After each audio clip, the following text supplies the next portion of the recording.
returned to Athens and founding the Lyceum. Around 335 BCE, Aristotle returned to Athens, which was now under Macedonian influence thanks to Alexander's conquests. There he founded his own school, the Lyceum.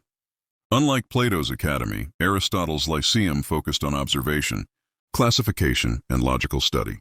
His students would walk and talk as they learned, earning them the name peripatetics, meaning those who walk around.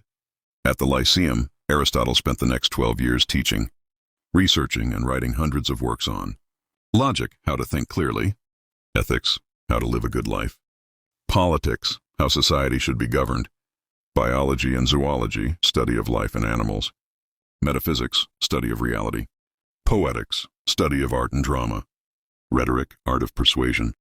He was one of the first people to study and record animals systematically, classifying over 500 species. His works became the foundation of modern science and philosophy. Of philosophy and beliefs. Aristotle believed in reason as the ultimate guide to life. He taught that every human action aims at eudaimonia, often translated as happiness or flourishing. To reach it, one must live a balanced life, following the golden mean, avoiding extremes in behavior. For example, between cowardice and recklessness lies courage. In politics, he believed the best government is one ruled by laws and reason, not by the whims of a ruler. He said, man is by nature a political animal. The final years and death.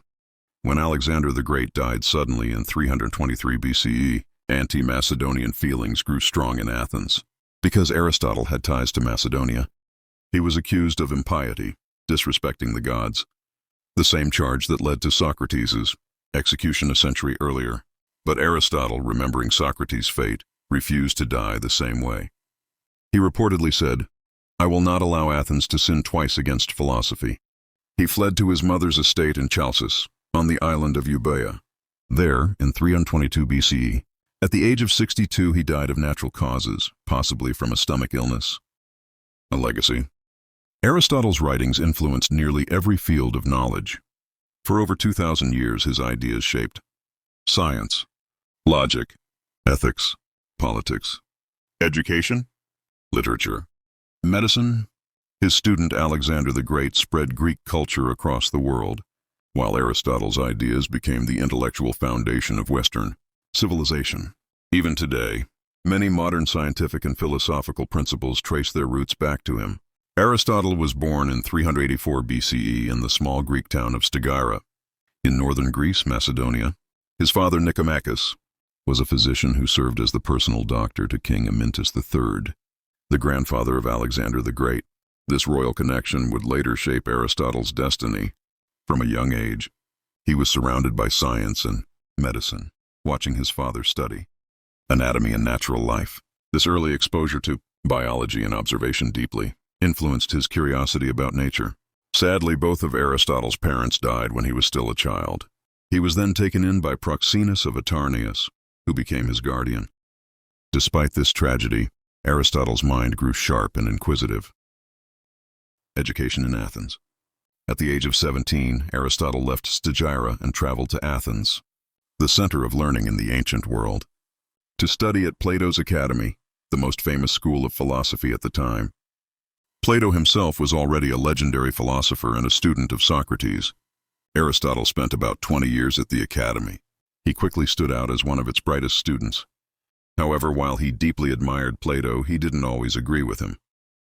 Plato believed that the world we see is only a shadow of a higher world of forms, perfect ideals.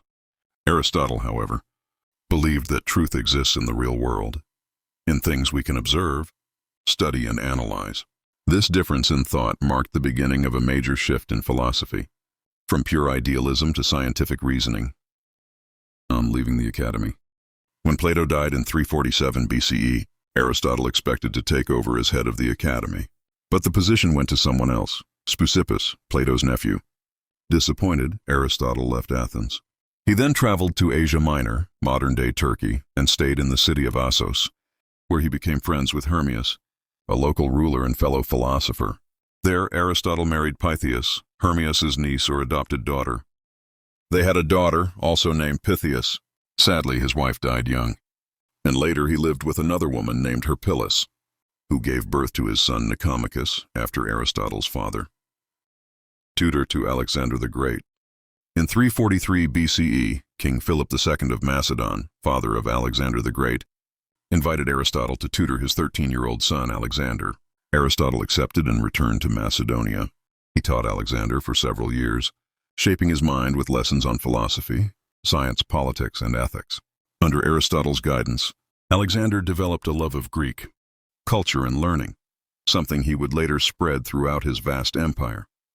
Many historians believe Aristotle's teachings influenced Alexander's vision of uniting the world under Greek ideals.